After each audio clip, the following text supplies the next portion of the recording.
මේක අමතර දෙයක් නිකන් මේ මට මතක් වෙච්ච දෙයක්. මම මේක ටික කාලයක් try කරා. මට අද තමයි හරියට උත්තරයක් ආවේ.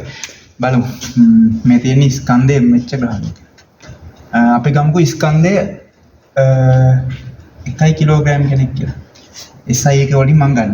1 කිලෝග්‍රෑම් කෙනෙක් මෙන්න මේ මාර්ගෙ දිගේ මෙන්න මෙතනට ගෙනෙද්දී ශේෂ්ත්‍රයෙන් කරන කාර්ය බලමු.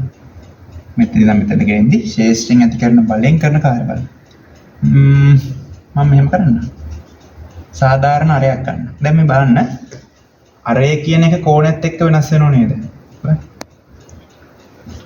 මෙන්න මේ තීටා කෝණෙත් එක්ක අරය කියන එක වෙනස් වෙනවනේ. අර එන්න අඩුවීමක් වැඩිවීමක් මොකක් හරි දෙයක් වෙනවා. ඒතර අපිට අරය තීටාගේ ශිතයක් කියලා ගන්න පුළුවන්. දැන් ශිතයක් කියන එක තේරුම එක ඉන්පුට් එකකට එක අවුට්පුට් එකයි තියෙන්න පුළුවන්. ඒ කියන්නේ මේ වගේ දෙයකට ඔක ගන්න බෑනේ. මාර්ගෙ මෙහෙම වුණොත් මේ තීටා කියන කෝණයට අදාළව අරයන් දෙකක් තියෙනවා.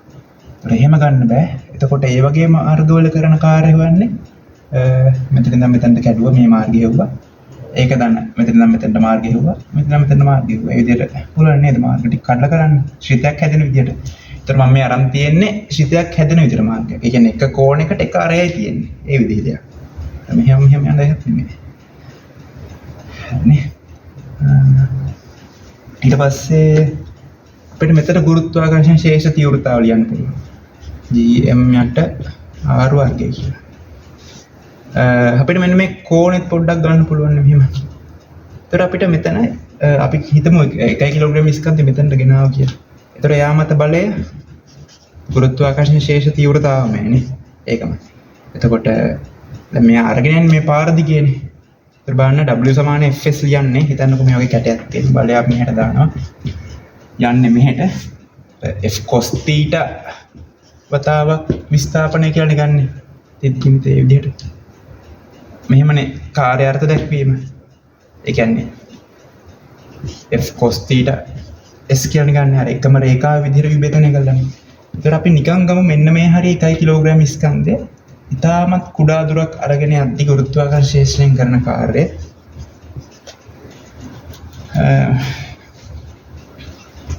මේ තින්නර විභේදනය කර බලය වතාවක් මෙන්න මේ දුර අපි කමු යන ds වගේ මෙහෙම ගන්න පුළුවන් නේ.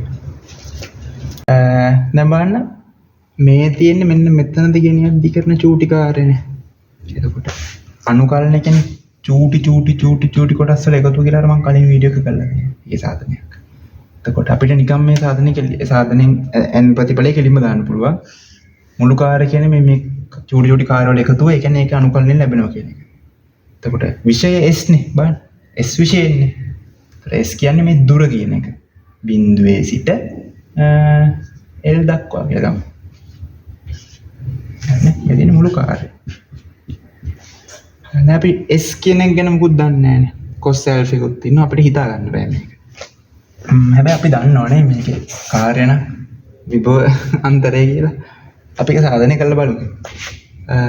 මෙන්න මෙතන බලන්නකො මෙන්න මෙතන ds කියන ටික මම තව චුට්ටක් ලොකුවට අඳින්නම්. මේ බලන්න මෙතන zoom කරොත් හොඳටම zoom කරොත් මේ වක්‍ර ගතිය මේ වගේ සරල රේඛාවක් වෙනවනේ. ඒත් අපිට ds කියන එක මෙන්න මේ විදිහට හඳ ගන්න පුළුවන් නේද? ඒ ds කියන එක මෙච්චර ලොකු නෑ. චූටි යගයක් එන්නේ. අපි ලේසියට ලොකු කරලා අඳිමු මේක.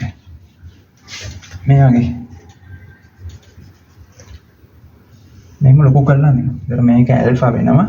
මෙතන අපේ r theta කියන එක.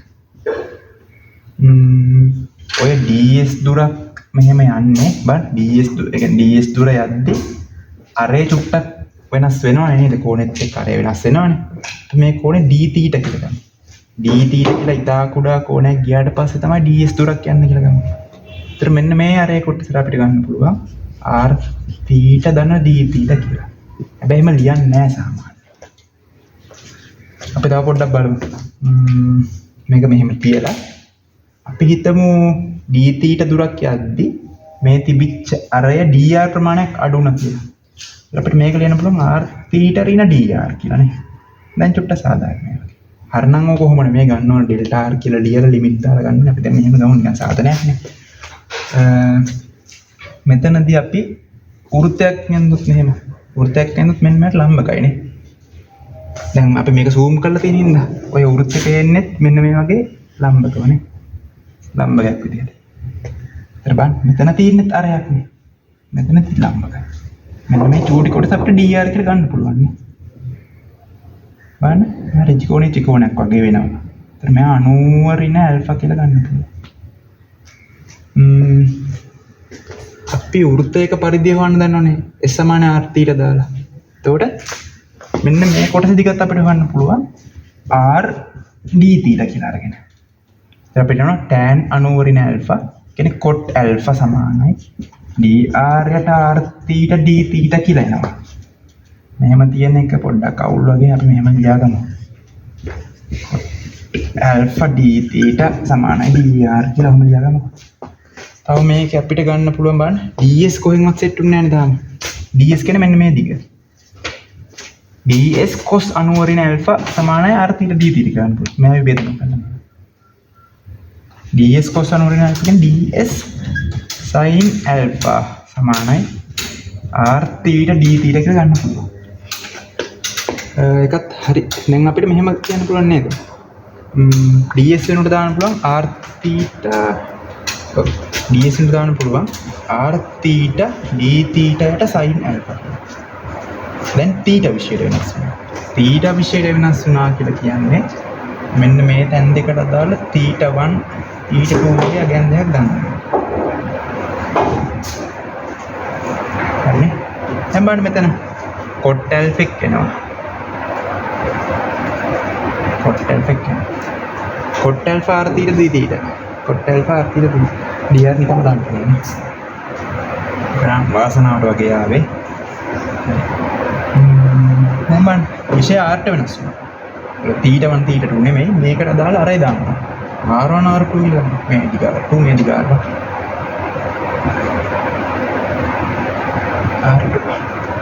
දැන් බලන්න r ගෙන් තමයි r විසින් තමයි අනුකලනය කරන්නේ. තියෙන්නේ r කිසිතයක්. එතකොට r θ කිසිතයක් කියලා තමයි මේ වරහන් ඇතුලෙන් කියන්නේ. එතකොට මේක වැඩක් නැහැ. r කාගේ කිසිතයක් වුණත් අපිට වැඩක් නැහැ. දැන් බලන්න fx කියන කෙනා එතකොට fx කියන කෙනා අනුකලනය කරන්න තිබ්බොත් මෙහෙම අපි බලන්නේ නැහැනේ x කාගේ කිසිතයක් වෙනවද කියලා. සමහරට x කියන කෙනා θ කිසිතයක් වෙන්නත් පුළුවන්. ඒත් අපි මෙහෙම ලියන්නේ නැහැනේ කවදාවත් නේ. x අපිට වැදගත් වෙන්නේ x විතරයිනේ. x කාගේ කිසිතයක් නැද්ද කියන අපිට වැඩක් නැහැ නේ. ඒ වගේ තමයි අපිට r කාගේ කිසිතයක් නැද්ද කියන වැඩක් නැහැ. ඒත් අපිට මේ අනුකලනය කරන්න නම් මෙහෙම දාගන්න වෙනවා. ඒතකොට gm ඍණ දෙක කියන්නේ ඍණ 1 යට 1 වෙනවා. මෙහෙමනේ.